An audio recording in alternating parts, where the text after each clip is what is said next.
మహిమ కలుగును గాక.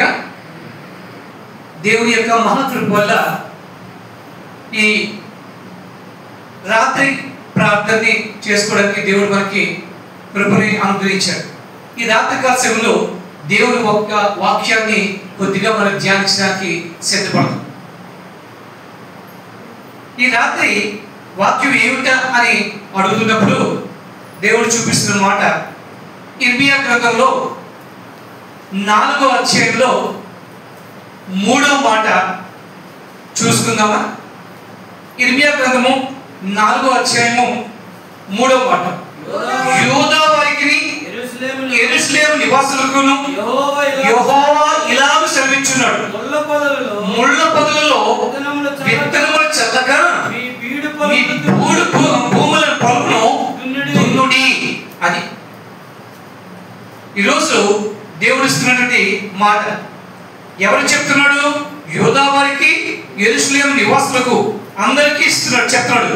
ముళ్ళ పొదలలో విత్తనములు చల్లక మీ బీడు భూములను దున్నుడి. సాధారణంగా మనం అనుకుంటూ ఉంటాం, విత్తనం వేసే ముందు భూమి దున్నాలి, లేదంటే భూమి ఆ యొక్క విత్తనం ఫలించదు, కాబట్టి ఇది సువార్తకు సంబంధించిన మాట అని చాలా మంది అనుకుంటూ ఉంటారు. ఆ రీతిగా బోధిస్తూ ఉంటారు. సేమ్ ఇదే మాటలు మరో చోట చూడండి. హోషేయ గ్రంథము 10వ అధ్యాయంలో 12వ మాట చూడండి. హోషేయ పుస్తకంలో 10వ అధ్యాయంలో 12వ మాట, నీతి ఫలించినట్లు మీరు విత్తనం వేయండి, ప్రేమను కోత మీరు కోయండి, యెహోవాను వెతుకుటకు ఇదే సమయం కనుక ఆయన ప్రత్యక్షమై మీ మీద నీతి వర్షము కురిపించినట్లు ఇదివరకు ఎన్నడూ దున్నని బీడు భూమి దున్నుడి. ఇక్కడ 2 చోట్ల కూడా బీడు భూములు దున్నుడి అని చెప్పి మనకి చెప్పబడుతుంది. బీడు భూములు వ్యవసాయానికి ఏమాత్రం కూడా పనికిరావు అని వ్యవసాయదారులు మీ అందరికీ కూడా తెలుసు, అవునా? బీడు భూమి అన్న మాట దానికి మనకి సంకేతం ఏ విధంగా ఉంటుంది? అది బీటలు వారి ఎండిపోయి చూడటానికి వికారంగా ఉంటుంది, అంతేగా? పచ్చదనం అంటే ఉండదు. ఆ రీతిగా బీడు భూమి ఉంటుంది. అది వ్యవసాయానికి ఏమాత్రం కూడా పనికిరాదు. అది వ్యవసాయానికి పనికి రావాలి అంటే దాన్ని ఏం చేయాలి? మొట్టమొదట దున్నాలి. దున్నడానికి నాగలి, అలాగే దున్ని ఆ యొక్క రైతు దాన్ని సేద్యం చేయాలి. సేద్యం చేసి ఆ తర్వాత మనం విత్తనాలు వేస్తే దేవుడు తొలకరి అని ఆ యొక్క వర్షాన్ని కురిపించి ఆ భూమిని సేద్యపడుటకు అవకాశం ఇస్తాడు. ఏమిటండి ఈ రాత్రి సమయంలో మీరు వ్యవసాయం గురించి మాట్లాడుతున్నారు అని అడగవచ్చు, కానీ ఇక్కడ సందేశములు చూసుకున్నట్లయితే, దేవుని యొక్క ఉద్దేశములు చూసినట్లయితే, యూదా వారికి యెరూషలేములో నివాసం ఉండే వారికి ఆయన చెప్తున్న మాట బీడు భూములను దున్నడి అంటే అక్కడ వారి హృదయాలు కఠినమైపోయి బీడు భూముల్లో తయారైపోయి, కాబట్టి ఆ యొక్క బీడు బారిన ఆ భూముల్ని దున్నాలి. ఎవరికి వర్తిస్తుంది? సువార్త ఎరగని వారిగా? కాదు. సువార్త తెలిసి హృదయాన్ని కఠినపరుచుకొని దేవుల్లో ఉంటున్నాము అనుకుంటూ కాలం గడిపేస్తున్న వారికి ఆయన చెబుతూ ఉన్నాడు, మీ హృదయాల్లో బీడుబారిన భూముల వరకు ఉన్నాయి. వాక్యము ఏమి వేసినా కూడా అక్కడ ఫలితాన్ని ఇవ్వట్లేదు. కాబట్టి ఆ పడే విత్తనము మొలకెత్తాలి అంటే, ఆ పడిన విత్తనము అది సేద్యపరచాలి అంటే, అది ఫలించాలి అంటే మొట్టమొదట ఆ భూమిని దున్నాలి. భూమిని దున్నినప్పుడు ఏమవుతుంది? ఆ భూమి 2గా చీలి మట్టి పెళ్ళలు పైకి వస్తాయి, అంతేగా? ఆ మట్టి పెళ్ళలు పైకి వచ్చిన తర్వాత అందులో ఉన్న రాళ్ళు రప్పలు తీసి మనం చక్కని సేద్యానికి ఉపయోగపడే పొలముగానో స్థలముగానో దాన్ని మనం చేసుకుంటాం. అదే మాదిరి మానవ హృదయంలో కూడా బీడు బారినతనం కనిపించినప్పుడు దాన్ని దున్నాలి. బీడు బారిన హృదయం దానికి సంకేతం ఏమిటి అంటే స్పందన లేని హృదయం బీడు బారిన భూమితో సమానం. ఏంటి స్పందన లేని హృదయం? ఎన్ని వాక్యాలు చెప్పినా, ఎంత ఆరాధన నడిపించినా, ఏది చేసినా స్పందన లేకపోతే అది బీడుబారిన భూమి సాదృశ్యమే. కాబట్టి అటువంటి భూమిని దున్నాలి, వాక్యంతో సేద్యం చేయాలి, నాగలేన కఠినమైన దీంతో దాన్ని దున్నాలి, దాన్ని బద్దలు కొట్టాలి. అప్పుడే మరలా ఆ హృదయం చిగురించే అవకాశాలు ఉంటూ ఉంటాయి. అందుకే అంటూ ఉన్నాడు, యూదా వారికి యెరూషలేములో నివాసం ఉన్న వారికి ఈ మాట యెహోవా చెప్తున్నాడు, తెలియజేయి. ఇకపోతే రాళ్ళు రప్పులు చెప్పారుగా, ఈ రాళ్ళు రప్పులు బీడు భూముల ఈ బీడు బారిన భూములు ఉంటాయి కదా, మరి హృదయంలో ఏముంటాయండి అని మీరు అడగచ్చు.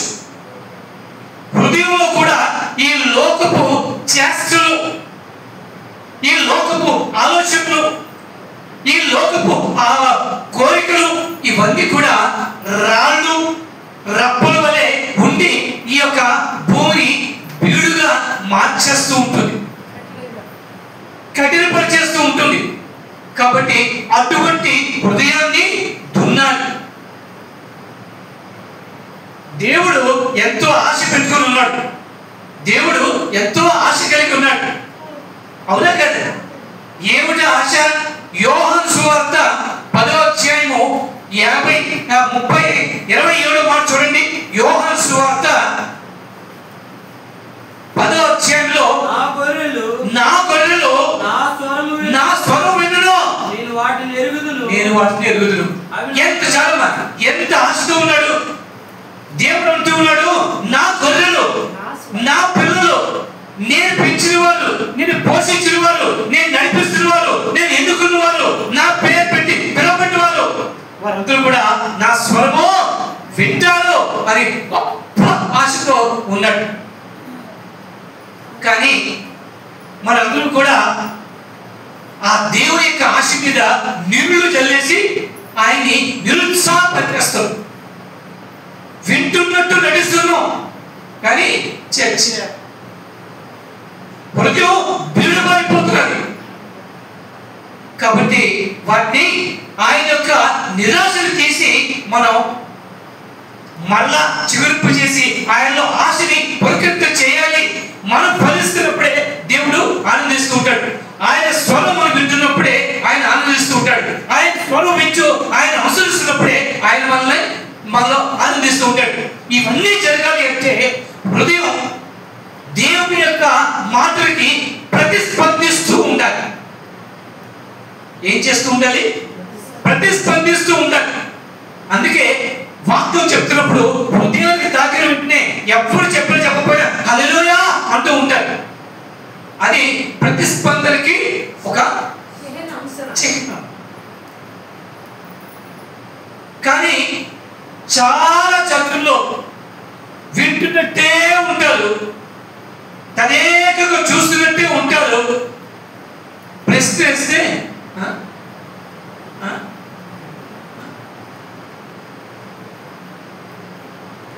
అటువంటి హృదయాలు బీడుబారిన భూములు కాదా? అటువంటి స్థితి నుంచి మనల్ని సేద్యపరచబడిన భూమిగా మార్చాలి అని దేవుడు తహతహలాడుతున్నాడు.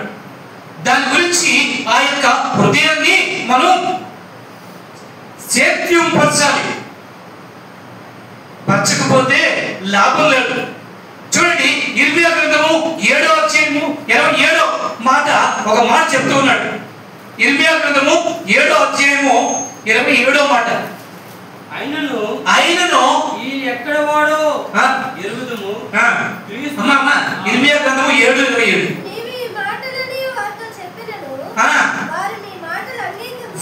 నీవు ఈ మాటలన్నీ వారితో చెప్పినను వారిని మాటలు అంగీకరించను. నువ్వు వారిని పిలిచినను వారిని ఉత్తరం ఇవ్వను. చాలా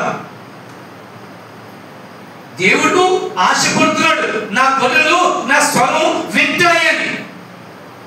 కానీ వినట్లేదు, హృదయాన్ని కఠినపని చేసుకుని ఉంటున్నాం.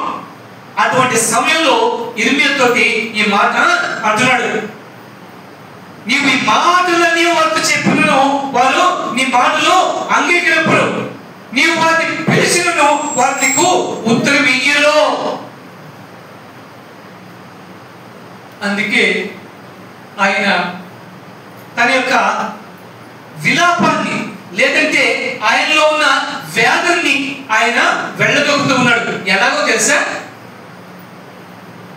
78వ కీర్తన 36వ వచనం అలాగే 41వ వచనం. 78వ కీర్తనలో 36వ వచనం, ఆయనను వారి హృదయము ఆయన ఎడల స్థిరముగా ఉండలేదు, ఆయన నిబంధనలు వారు నమ్మకముగా గాయకొనలేదు. ఇక 41కి వస్తే, మాటి మాటికి వారు దేవుని శోధించిరి, మాటి మాటికి ఇశ్రాయేలు పరిశుద్ధ దేవుని సంతాపం కలగజేసిరి. కాబట్టి ఆయన ఏమంటాడంటే, అయ్యో ఈ నా ప్రజలు నా మాట విని ఎంత మేలు అని ఆయన వాపోతూ ఉన్నాడు. ఇవన్నీ ఎవరి కొరకు? మన కొరకే, మన మేలు కొరకే, మన ఫలించడం కొరకే, మన అభివృద్ధి చెందడం కొరకే, మన విశ్వాసం కొరకే, మన ఆయనతో చిరకాలం ఉండడం కొరకే. కాబట్టి ఆయన ఏమంటుంటే, మీ హృదయాల్ని ముందు దున్నండి, సేద్యం చేయండి. అప్పుడు మనం దేవునికి ఇష్టలుగా మనం మారుతాం. ఇష్టలుగా మారడమే కాదు, దేవుని సంతోషపరుస్తాం. సంతోషించిన దేవుడు ఆశీర్వదింపగా మానడు. ఈ రీతిగా దేవుడు మనల్ని బుజ్జగించి బోధించి ఉపదేశించి మనల్ని ఫలింపచేయాలని చెప్పి ఆశపడుతూ ఉన్నాడు. కాబట్టి మన హృదయాల్ని మనము స్వేచ్ఛపరుచుకొని దేవుని సంతృప్తిపరిచి ఆయన యొక్క ఆశీర్వాదాలు మనం పొందుకుంటాం. అయితే మన హృదయాన్ని మనం ఎలా స్వేచ్ఛపరుచుకుంటాం? ఇది సాధ్యమా అని మనలో ప్రశ్న రావచ్చు. మనల్ని మనం ఎలా స్వేచ్ఛపరుచుకుంటాం?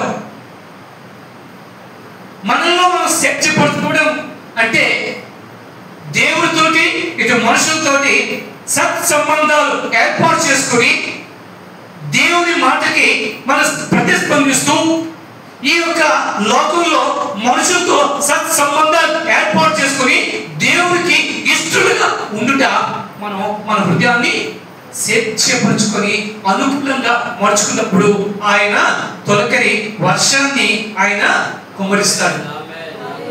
ఆ వర్షపు తడి చెమ్మ ఎప్పుడైతే ఈ యొక్క సేద్యం చేయబడినటువంటి నేలలో ఆ విత్తులు పడిన నేలలో పడుతుందో అది వెంటనే చిగురిస్తుంది, ఫలమిస్తుంది, పుష్పిస్తుంది, ఫలమిస్తుంది. ఈ రీతిగా ఉండాలి అని దేవుడు ఆశిస్తూ ఉన్నాడు. అయితే మన హృదయాన్ని మనం సేద్యపరచుకోవాలి అంటే ఏంటి? కొన్ని లక్షణాలు ఉన్నాయి. ఆ లక్షణాలని మనం అలవాటు చేసుకుంటే, వాటిని ఆచరణలో పెట్టుకుంటే మన హృదయాన్ని మనం సేద్యం చేసుకోవడానికి అవకాశం ఉంటుంది. సేద్య భూమిగా అది మారుతుంది. సేద్య భూమిగా మారినప్పుడే మనం దేవునికి అనుకూలమైన అవుతాం, దేవుడికి సంతోష పెట్టేవాడు అవుతాం, దేవుడిచే ఆశీర్వాదం పట్టేవాడు అవుతాం. లేకపోతే మనం ప్రార్థన చేస్తూనే ఉంటాం, సరి అయిన ఫలితం దైవాధ్యానం వస్తుందో రాదో తెలియదు. కాబట్టి నీ హృదయం దేవుడికి ప్రీతికరంగా ఉండాలి. మత్తయి సువార్త 5వ అధ్యాయంలో 6వ వచనంలో ఏం రేపడుతుందో ఒకసారి ఎప్పుడైనా చూసారా? 5వ అధ్యాయం 3వ వచనం. మత్తయి సువార్త 5వ అధ్యాయం 3వ వచనంలోని ఆత్మ యందు దీనులైన వారు ధన్యులు, పరలోక రాజ్యం వారిది. ఇక్కడ దేని గురించి చెప్పారమ్మా? ఆత్మ.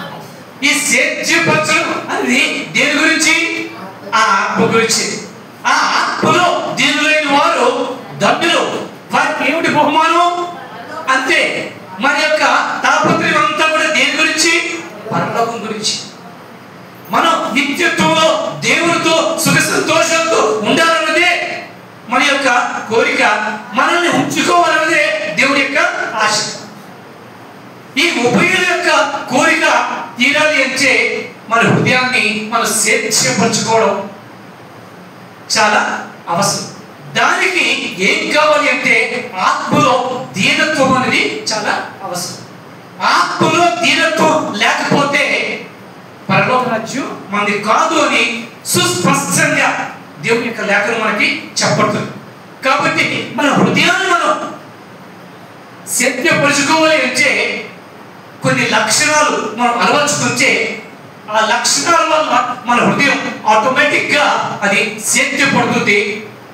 ఫలించడానికి, అలాగే పుష్పించడానికి, అలాగే అభివృద్ధి చెందడానికి, ఆశీర్వాదం పొందడానికి అది అనుకూలమైన భూమిగా మారుతుంది. ఏమిటవి అంటే మొట్టమొదటి వినయం. ఏముండాలి? వినయం. ముఖ్యంగా ఈ విషయాలు పాస్టర్లు, సేవకులు అనే వారికి చెబుతూ ఉంటారు. ఎందుకంటే యథా రాజా అంతే కదా. పాస్టర్ గారు నడిపించే వారు ఏ విధంగా ఉంటారో విశ్వాసులు అలాగే ఉంటారు కదా. కాబట్టి ఇక్కడి నుంచి అది మొదలై అక్కడికి కూడా వెళ్ళాలి. ఏమిటంటే వినయం. వినయం అనేది మనకి చాలా అవసరం. సామెతల గ్రంథము 11వ అధ్యాయము 2వ వచనం ఒకసారి మనం చూస్తే వినయం జ్ఞానానికి మూలం చెప్పి రాయబడుతుంది. అంతే. వినయం గల వాటిలో ఏముంటుంది? జ్ఞానం ఉంటుంది. ఆ జ్ఞానము నిన్ను సరైన మార్గంలో నడిపిస్తూ ఉంటుంది. కాబట్టి మన హృదయం సేద్యపరచుకోవడానికి ముఖ్యంగా మనకు కావాల్సినట్టే వినయం.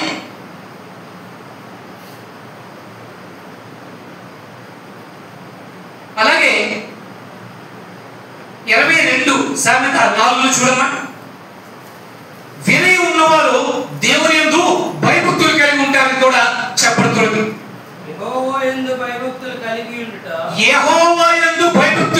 ఉండుట వినయమునకు ప్రతిఫలము. చాలా ఇక్కడ మనం వినయం గురించి మాట్లాడుకుంటున్నాం. దేవుని యందు భయభక్తులు ఉంటే వినయం వస్తుంది. వినయం ఎక్కడ ఉంటుందో అక్కడ జ్ఞానం ఉంటుంది. ఎక్కడైతే భయభక్తులు జ్ఞానం ఉంటాయో దేవుని యొక్క మాటకి ప్రతిస్పందించే హృదయం ఉంటుంది. ఆ రీతిగా మన హృదయాన్ని వినయంతో మనం తీర్చిదిద్దుకోవాలి. ఈ వినయానికి మరొక మాట ఏమిటి అంటే చూడండి, రోమీయులకు రాసిన పత్రిక 12వ అధ్యాయంలో 3వ వచనం. రోమీయులకు రాసిన పత్రిక 12వ అధ్యాయంలో 3వ వచనం. తన్ను తాను ఎంచుకొని తగిన దానికంటే ఎక్కువగా ఎంచుకొనక దేవుడు ఒక్కరికి చాలు అంటే ఇంకేం అక్కర్లేదు. ఏమంటే ఎవరికి ఇచ్చిన పరిమాణం చొప్పున వారు పరిధిలోనే ఉండాలి. అంటే దేవుడు హెచ్చించిన దానికంటే మనల్ని మనం హెచ్చించుకోకూడదు. అది వినయానికి ఒక సాదృశ్యం.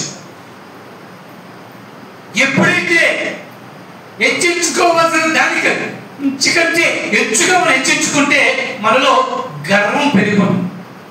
అవునా కదా? గర్వం దేనికి అంటే పడిపోవుటకు ముందు నడుచును. పడిపోవుటకు ముందు గర్వము నడుచును. అంటే మనం పడిపోయే ప్రమాదం ఉంది, బీడుపోయిపోయే ప్రమాదం ఉంది. కాబట్టి ఎంతవరకు నిన్ను హెచ్చించుకోవాలో అంతవరకే. దేవుడు ఎంతవరకు నేను హెచ్చించాడో అంతవరకే, అంతే తప్ప నాకు నేనుగా హెచ్చించుకోకూడదు. ఎవరికి వారు తమ స్థాయి కంటే తమకు తగిన దానికంటే ఎవరైతే హెచ్చించుకుంటారో వారు వినయం కలవారు కాదు. చాలా మంది ఈ విషయంలోనే చాలా పొరపాట్లు చేస్తూ ఉంటారు. తగిన దానికన్నా హెచ్చుగా హెచ్చించుకుంటూ అవతల వారు నన్ను చిన్న చూపు చూస్తారేమో, అవతల వారికి నేను చులకనైపోతానేమో, అవతల వారు నన్ను పట్టించుకోరేమో అని ఉన్నదానికంటే వారిని వారు హెచ్చించుకొని నేను వారితో సమానం కాదా, నేను వాళ్ళలాంటి వాడినే కాదు కదా వాళ్ళలాంటి వాడినే కదా, వాళ్ళ సేవకుడినే కదా, వాళ్ళలాగే ఉన్నాను కదా, వాళ్ళలాగే చేస్తున్నాను కదా అని హెచ్చించుకోవడం అది వినయానికి ఏమాత్రం కూడా తగినది కాదు అనే విషయాన్ని మనకు చెప్పబడుతుంది.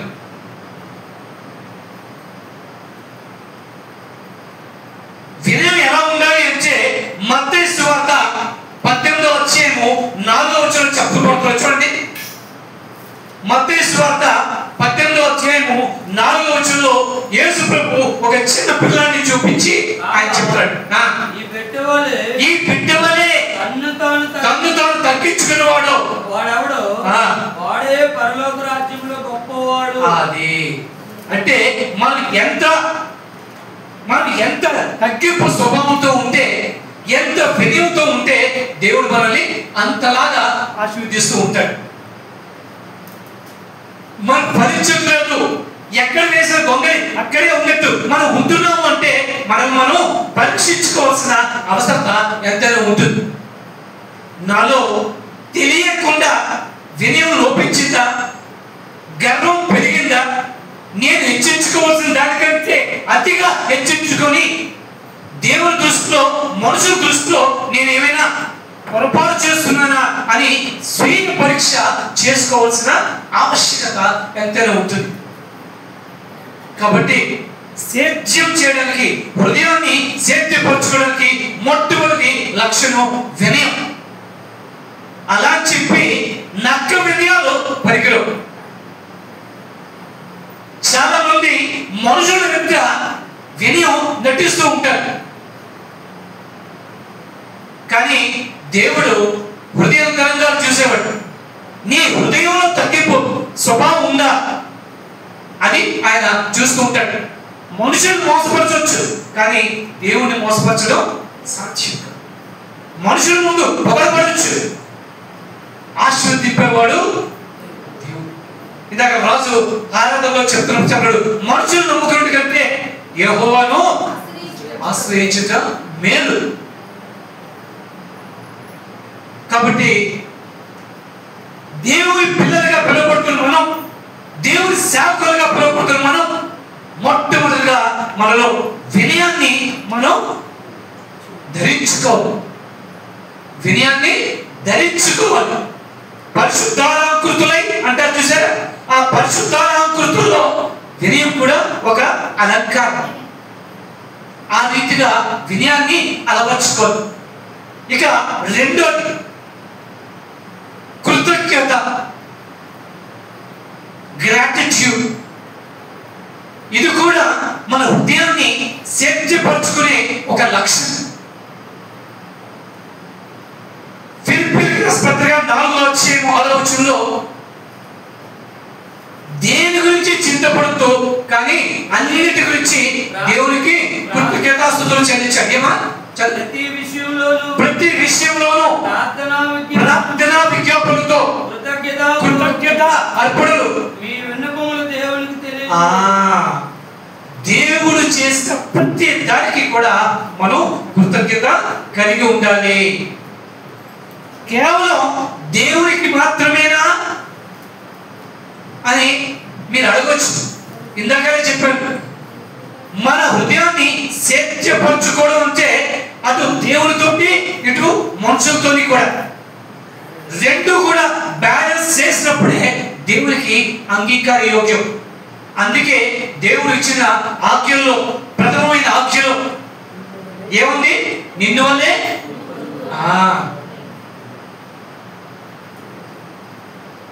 ఇతరులని ప్రేమించలేనివాడు దేవుని ప్రేమించినాడు.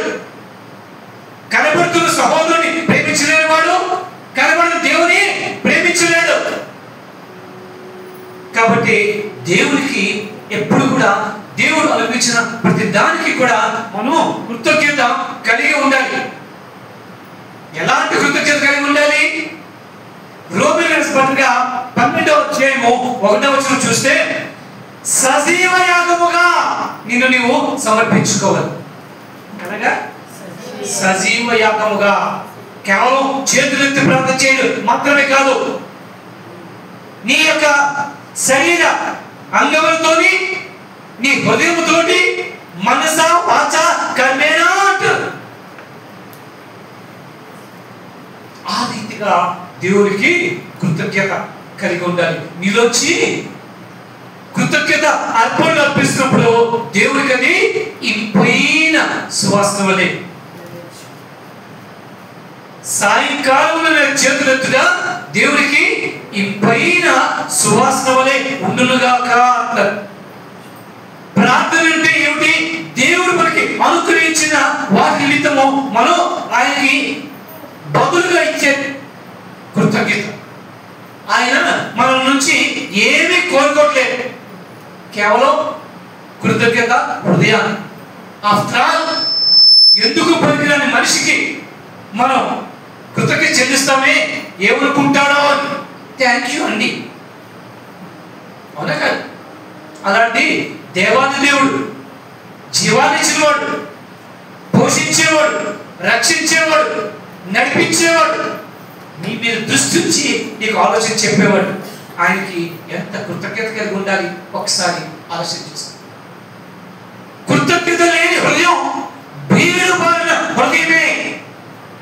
అందుకే నీ హృదయాన్ని స్వేచ్ఛపరచుకో. ఇక మూడోది దయ, కంపాషన్. దయగల హృదయమే దేవుడు కోరుకుంటాడు.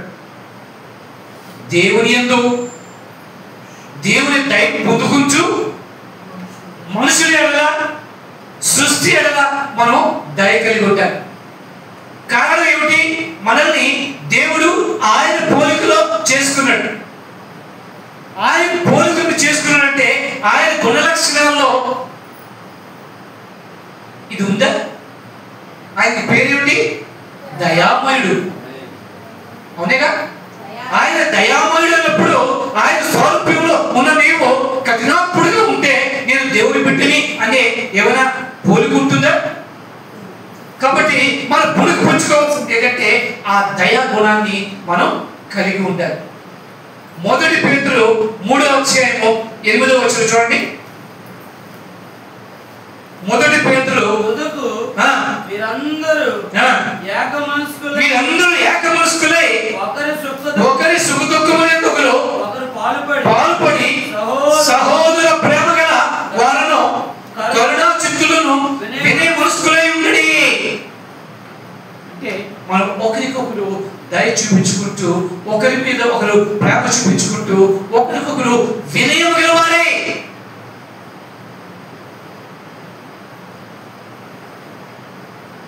మనం ఉండాలి. ఎఫెసీయులకు రాసిన పత్రిక 4వ అధ్యాయము 32వ వచనం చూద్దామా?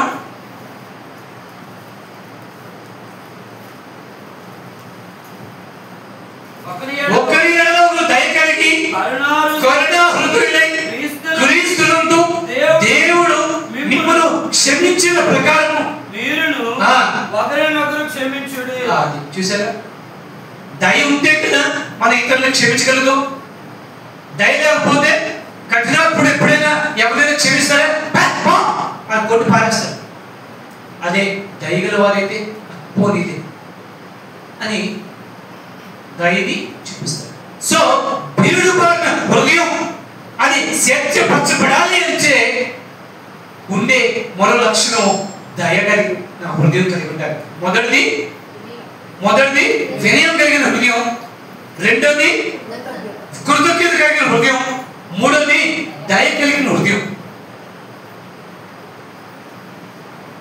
ఈ లక్షణాలు ఉంటున్నప్పుడు బీడు భూమిలో దున్నుతున్నప్పుడు ఆ వచ్చే ఆ రాళ్ళు రప్పలు లాంటి ఈ లోకపు ఆలోచనలు, లోకపు కోరికలు, మనకి అడ్డుబండిగా తగులుతున్నవి, ఇవన్నీ కూడా తీసి పారేయడానికి అవకాశం ఉంటుంది.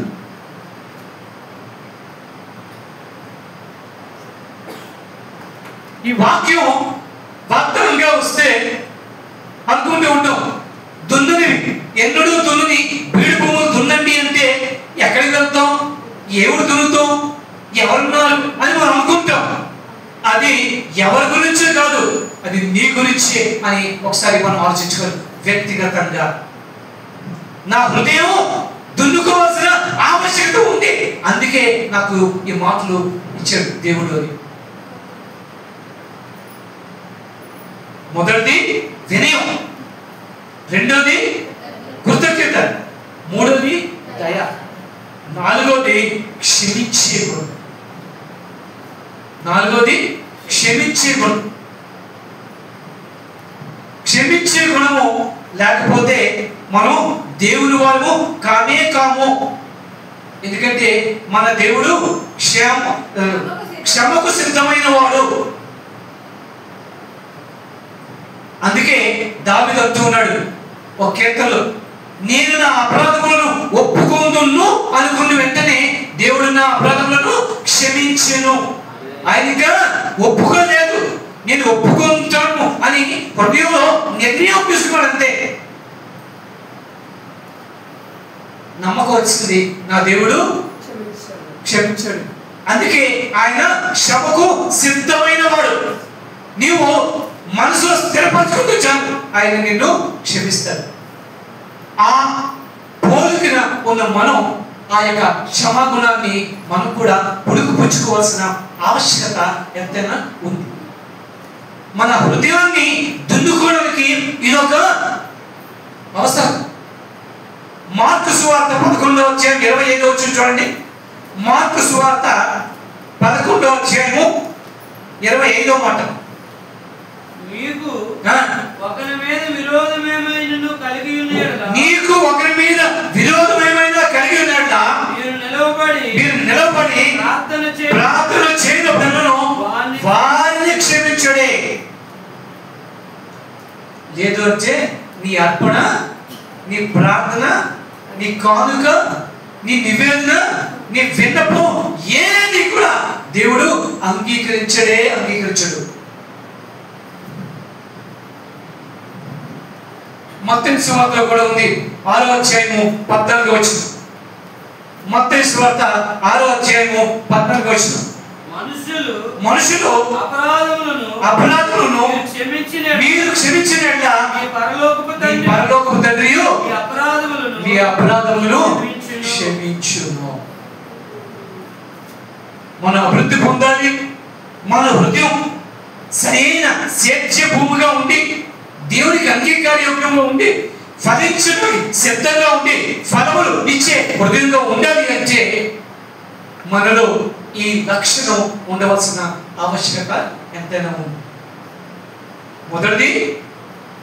మొదటిది వినయం, రెండోది కృతజ్ఞత, మూడోది దయ, నాలుగోది క్షమించేది. మొదటి యోహాను పత్రిక 3:1 చూద్దామా. మొదటి యోహాను పత్రిక, మనము దేవుని పిల్లలమని పిలువబడినట్లు తండ్రి మనకి ఎట్టి ప్రేమను అనుగ్రహించును చూడుడి, మనము దేవుని పిల్లలమే. ఈ హేతువు చేత లోకము మనల్ని ఎరగదు, ఏలయనగా అది ఆయన్ని ఎరగలేదు.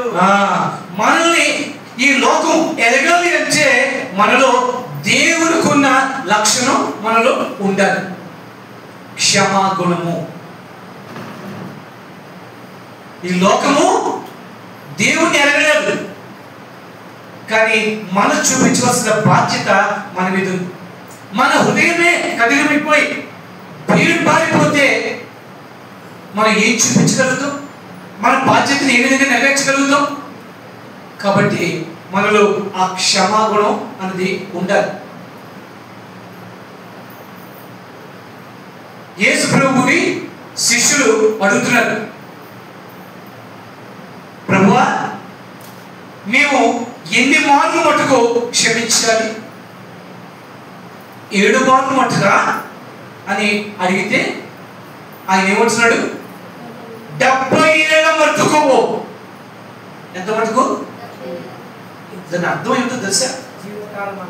70 సార్లు అని అనుకోవచ్చు. 70 సార్లు అనలేదు. సార్లు అంటే అక్కడ సార్లే పెట్టినామో. 70 ఏళ్ళు అంటే మనిషి ఆయుష్ అంటే నీ జీవిత కాలం అంతా కూడా నువ్వు క్షమిస్తూనే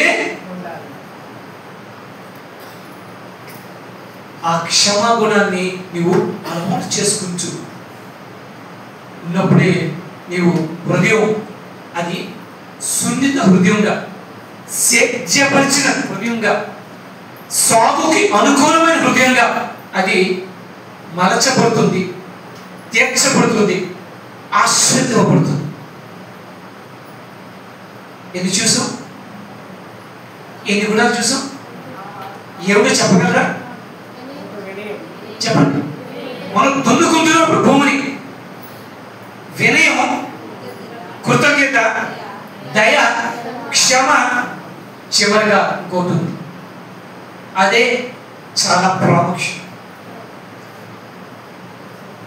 ఆ ఒక్కడు చేస్తే దొరడం పూర్తయిపోతుంది. ఏమిటి అంటే కన్ఫెషన్, ఒప్పుకోలు, ఒప్పుకోలు హృదయం.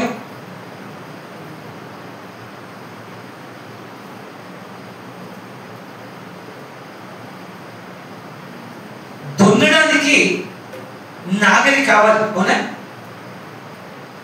ఆ నాగలి దొరికింది, ఓకే. బీడు భూమిని పెట్టి ఇలా ఆడుకుంటూ ఆడుకుంటూ ఆడుకుంటూ వెళ్ళిపోతే అది ఏమైనా అవుతుందా? దాన్ని ఏం చేయాలి? గట్టిగా నొక్కిపట్టి ముందుకు తుయ్యాలి, అవునా కదా?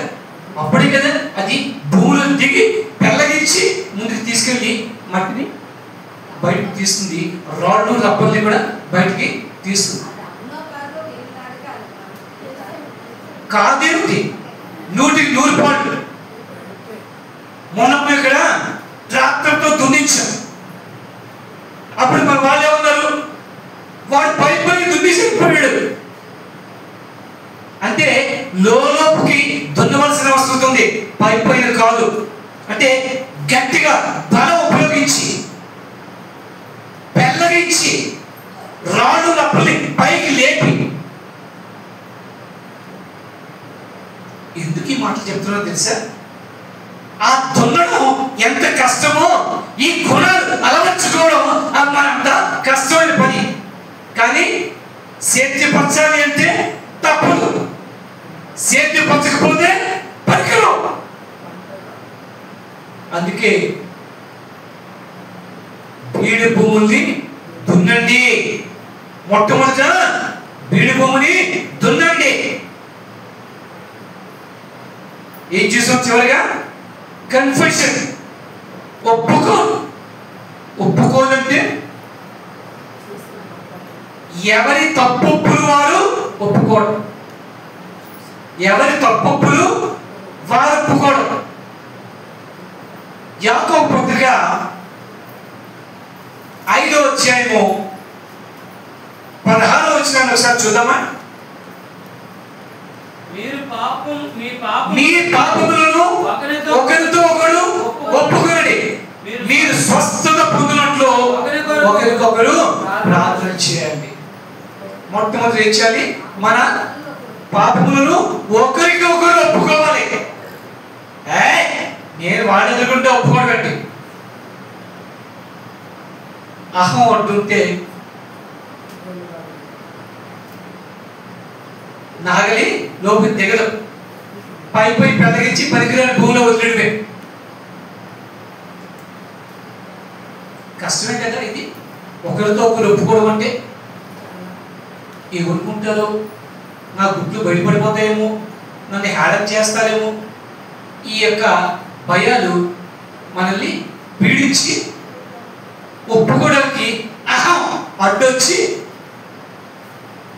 కప్పిపుచ్చుకోవడానికి మరొక 4 ఏమిటి రాళ్ళు వేసుకుంటూ ఉంటాం. బీడుబాటు భూమి మీద మళ్ళీ మరొక 4 రాళ్ళు వేసుకుంటూ ఉంటాం. ఇంకా అదేమవుతుంది, ఇంకా పరిగ్రహం అయిపోతుంది, రాళ్ళ దెబ్బ అయిపోతుంది.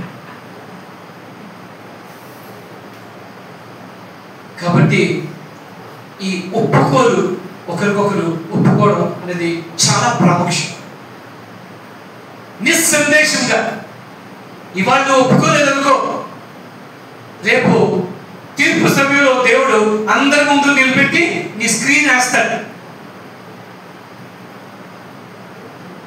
1 2 3 4 5 లిస్ట్ అంటాడు. అప్పుడు అందరి ముందు అవమానమేనా? ఆ తీర్పుకి వెళ్ళే ముందే నువ్వు ఒకరికొకరు ఒప్పుకోలు చేసుకోవడం చాలా మంచిది. సామెతల గ్రంథం 6వ అధ్యాయంలో 28వ అధ్యాయంలో 13వ వచనంలో ఒక మాట చెప్పబడుతుంది. సామెతల గ్రంథం 28వ అధ్యాయం 13వ వచనంలో తన అపరాధములు ఒప్పుకునేవాడు అదేనా ఉంది, అతిక్రమములు దాచువాడు వర్ధిల్లుడు, వాటిని ఒప్పుకొని విడిచిపెట్టువాడు ధన్యుడు, కనికరం పొందుడు.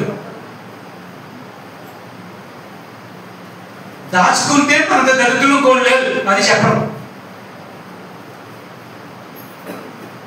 ఆ దాచుకోవడము అనేది ఏమిటంటే మనలో తెలియనటువంటి అహంతో, దురభిమాన పాపంతో నిండిపోయి అది ఒప్పుకోవడానికి మనసు ఏమాత్రం కూడా మనసు ఒప్పుకోదు. ముందు మనం ఒప్పుకుందామన్నా దాని నుంచి మనం వర్ధిల్లలేకపోతున్నాం, ఎత్తిల్లలేకపోతున్నాం, ఫలించలేకపోతున్నాం, మనం అభివృద్ధి చెందలేకపోతున్నాం.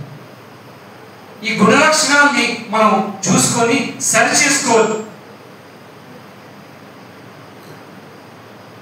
ఎప్పుడైతే నీ హృదయాన్ని నువ్వు సేద్యపరుచుకుంటావో అప్పుడు నువ్వు పర్ఫెక్ట్, దేవుడి దృష్టికి నువ్వు పర్ఫెక్ట్ మ్యాన్ అవుతావు, మిస్టర్ పర్ఫెక్ట్ అవుతావు. అది లేకుండా కేవలం నీ బుర్రకున్న జ్ఞానంతో గడిపేస్తే ఫలితం శూన్యం. కానీ సేద్యపరుచుకునే హృదయం ఎక్కడైతే ఉంటుందో అక్కడ ఈ యొక్క లౌకిక జ్ఞానము, దైవిక వినయము, ఈ రెండుతో కలిపి మనం ముందుకు వెళ్ళినప్పుడు మనం దేవుని దృష్టికి మిస్టర్ పర్ఫెక్ట్. అందుకే ఏమంటున్నాడు, దయను సత్యమును కంఠభూషణములుగా ధరించుకో, అప్పుడు నువ్వు దేవుని దయ్యందును మనుషుల దయ్యందును నువ్వు వర్ధిల్లుదువు. దేవుడు అదే కదా కోరుకుంటున్నాడు. అది చేయడానికే మన హృదయం ఒప్పుకోవట్లేదు.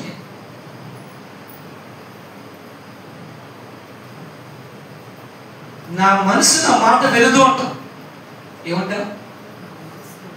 నా మనసు నా మాట వినదు, ఇంకెందుకు నువ్వు? ఈ లోకంలోని బలవంతుడు ఎవరు? చెప్పు చెప్పు చెప్పు చెప్పు. ఎవరైతే తమ మనసులో స్వాధీనపరచుకొని ఉంటారో వారే బలవంతులు. కానీ నా మనసు నాది కాదు, నా మనసు నా మాట వినదు అంటే అది కుదరదు. మనం ఫలించాలి అంటే దేవుని యొక్క ఆ యొక్క నీరు, ఆ వర్షం ఆయన కుమ్మరిస్తున్నప్పుడు దాన్ని స్వీకరించి మంచి ఫలం ఇచ్చే సేద్యపరచడం భూమిగా ఉండాలంటే ఆయన చెప్తున్నాడు, ఈ రాత్రికాల సమయంలో నీ హృదయాన్ని బీడుబారిన నీ భూమిని దున్నుకో. ఎవరో వస్తారు, ఏదో చేస్తారని ఎదురు చూసి మోసపోవద్దు. ఎవరు చెయ్యరు. దేవుడు స్పష్టంగా మాట్లాడుతున్నప్పుడు దాన్ని తీసుకోవాల్సిన బాధ్యత మనది. కారణం ఇటువంటి అవకాశం మళ్ళా రావచ్చు, రాకపోవచ్చు, ఇదే అంతిమ గడియ కావచ్చు.